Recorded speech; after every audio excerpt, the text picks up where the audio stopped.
Hi, good morning. ഇന്ന് ഫലനോപ്സിസിൻ്റെ mother പ്ലാന്റിൽ നിന്ന് തൈകൾ തിരിച്ചെടുക്കുന്നത് എങ്ങനെയാണെന്നാണ് കാണിക്കുന്നത്. ഇതെൻ്റെ ഒരു മദർ പ്ലാന്റാണ്. അതിൽ വന്ന തൈയാണിത്. അത്യാവശ്യം നല്ല വലുതായിട്ടുണ്ട്. അതിൽ ഫ്ലവറും വന്നിട്ടുണ്ട്. പിന്നെ വേറൊരു ചെറിയ പ്ലാന്റും കൂടെ ഉണ്ട്. അപ്പോൾ ഇത് രണ്ടും ഞാനൊന്ന് കട്ട് ചെയ്തെടുത്തിട്ട് വേറെ പോട്ടിലേക്ക് പോട്ട് ചെയ്ത് വെക്കാൻ വേണ്ടി പോവുകയാണ്. അപ്പോൾ ഒന്ന് വീഡിയോ എടുത്ത് നിങ്ങളെയും കൂടെയും കാണിക്കാമെന്ന് വെച്ചു. ഒരു ബ്ലേഡ് നമ്മൾ ഹൈഡ്രജൻ പെറോക്സൈഡ് വെച്ചിട്ട് ഒന്ന് സ്റ്റെറിലൈസ് ചെയ്തെടുക്കണം. പിന്നെ സാഫ് പേസ്റ്റ് രൂപത്തിലാക്കിയിട്ട് അതും റെഡിയാക്കി വെച്ചിട്ടുണ്ട്. ഹൈഡ്രജൻ പെറോക്സൈഡ് വെച്ചിട്ട് നമ്മൾ സ്റ്റെറിലൈസ് ചെയ്യുന്നതിനെന്ന് വെച്ചാൽ നമ്മൾ കട്ട് ചെയ്യുന്ന ഈ മുറിവിലൂടെ ഇൻഫെക്ഷൻസ് ഒന്നും വരാതിരിക്കാൻ വേണ്ടിയിട്ടാണ്. അതിന് ശേഷം പിന്നെ നമ്മൾ ആ കട്ട് ചെയ്ത ഭാഗത്ത് സാഫ് പേസ്റ്റ് രൂപത്തിലാക്കിയിട്ട് അതും അപ്ലൈ ചെയ്ത് കൊടുക്കണം.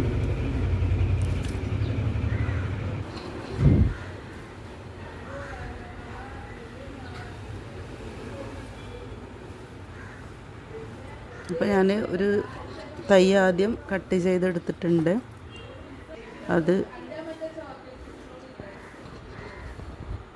അതിൻ്റെ മുറിവ് ഭാഗത്ത് സാഫും തേച്ചെടുത്തിട്ടുണ്ട്.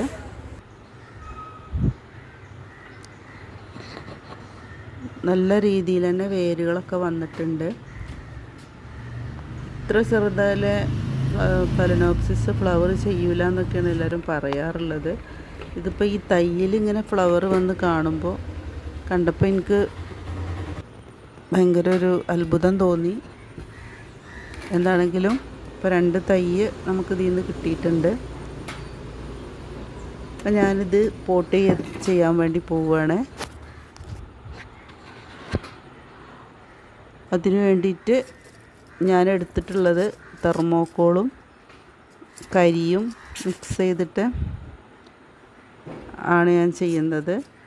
തെർമോക്കോൾ ഉപയോഗിക്കുന്നത് എന്തിനാണെന്ന് വെച്ചാൽ എയർ സർക്കുലേഷൻ നന്നായിട്ട് കിട്ടും. പിന്നെ കരിയുടെ അളവ് കുറക്കും ചെയ്യുക. ചകിരി ഫലനോപ്സിസിന് അത്ര നല്ലതല്ല. ഫലനോപ്സിസിൻ്റെ വേരുകൾക്കൊക്കെ ചീയൽ വരാൻ ചാൻസ് ഉണ്ട്. ചകിരി ഒരുപാട് വെള്ളം പിടിച്ചു വെക്കുന്ന ഒരു സംഭവമാണല്ലോ. അപ്പം തെർമോക്കോളോ കരിയോ ആവുമ്പോൾ അങ്ങനത്തെ ഒരു പ്രശ്നമേ വരുന്നില്ല. ഫംഗസിൻ്റെ അറ്റാക്കൊക്കെ കുറയും ചെയ്യും. ചകിരിയിൽ പെട്ടെന്ന് ഫംഗസിൻ്റെ അറ്റാക്ക് വരാൻ ചാൻസ് ഉണ്ട്. അപ്പോൾ ഞാൻ പോട്ട് ചെയ്തെടുത്തിട്ടുണ്ട്. ഒരെണ്ണം പോട്ട് ചെയ്തെടുത്തിട്ടുണ്ട്. ഇനി അടുത്ത് നമുക്ക് പോട്ട് ചെയ്യാം. ഇത് കുറച്ച് വലിയ പോട്ടിലാണ് വെക്കുന്നത്. അത്യാവശ്യം വലിയ തയ്യുമാണല്ലോ. അപ്പോൾ അതിൽ വേരൊക്കെ അള്ളിപ്പിടിച്ച് നല്ല രീതിയിൽ തന്നെ വളർന്നോളും. ഫലനോപ്സിസിന് എപ്പോഴും മൺചട്ടിയാണ് ഏറ്റവും നന്നായി വളരാൻ നല്ലത്. പ്ലാസ്റ്റിക് ചൂടായതുകൊണ്ട് തന്നെ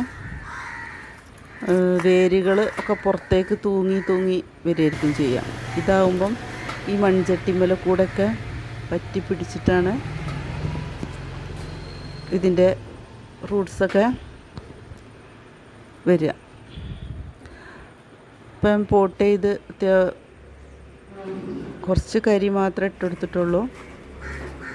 ഒരുപാട് കുത്തി നിറച്ച് ഇടൊന്നും വേണ്ട കരി. അപ്പോൾ അതിൻ്റെ ഉള്ളിലേക്ക്